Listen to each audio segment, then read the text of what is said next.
Who's going to be the best rookie? Ooh. I'm going to go with Dennis Smith. I think Dallas. With Dallas. I think his demeanor, you know, the way he handles himself, coming off the knee injury, coming out of college, a lot of people didn't think he'd get his bounce back. He has that back, and I think being around Rick Carlisle. I think Rick Carlisle as a teacher is going to show him how to run the point guard position the right way. And Chuck, I like Fox, but I'm just giving Dennis Smith a notch. I actually love Dennis Smith, but I'm going to go with DeAndre Fox. I think he's in a great situation. De'Aaron Fox. De'Aaron Fox. I thought that Sacramento, the one thing that's held them back the last few years is having a point guard, and I think he's going to be great out there. But you're so high on your Philadelphia guys, man. Ben Simmons is still a rookie. Markelle Fultz, #1 pick. That's what I'm going with. I'm going with Ben Simmons. First of all, what do you go to? I'm going with Ben. Yeah, Well, why do you hate that? Because I don't think when guys redshirt, he didn't play. No, but I think neither does a red shirt. I think when guys redshirt, you are bigger and stronger. You're getting great coaching.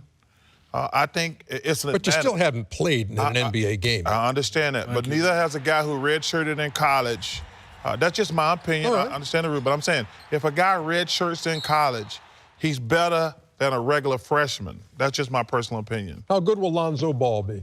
That would be my pick for MVP because they're going to give him the ball. MVP? Excuse me, Rookie of the Year, close to MVP. You sound like his dad for a minute.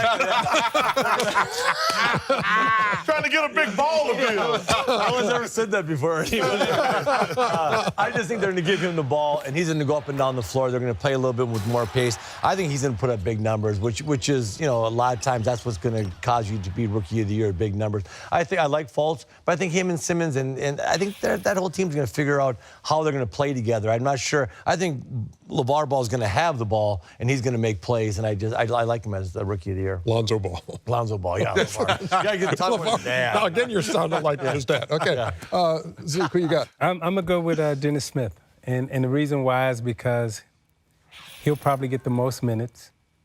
He'll have the most touches. He'll have the ball in his hands. And, you know, once he figures it out at the point from a scoring standpoint, his athleticism is so much greater than everyone else that he'll be competing with at that point guard position, probably with the exception of Westbrook.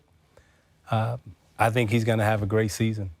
He's going to be. I think he's going to be an 18 to 24 point scorer a night. Ben Simmons, and I agree with Chuck a little bit. He's going to have a certain advantage because we all know as rookies, we come in, we don't know what to expect. He's been able to just sit back and watch games and say, okay, I could do this, I could do that. Has gotten stronger, has been shooting all year, running all year, getting in better shape. He does have an advantage. That's why I'm going with Ben Simmons. And especially if Philadelphia, as you say, makes the playoffs. Oh, they're locked. And you know, because you don't know if Dallas is going to do anything this year. So if you make the playoffs, and Malcolm Brogdon was a great example last year, got Milwaukee or helped Milwaukee get into the playoffs. Phil is a lock, Ernie. Okay, I heard you the first 18 times you said that.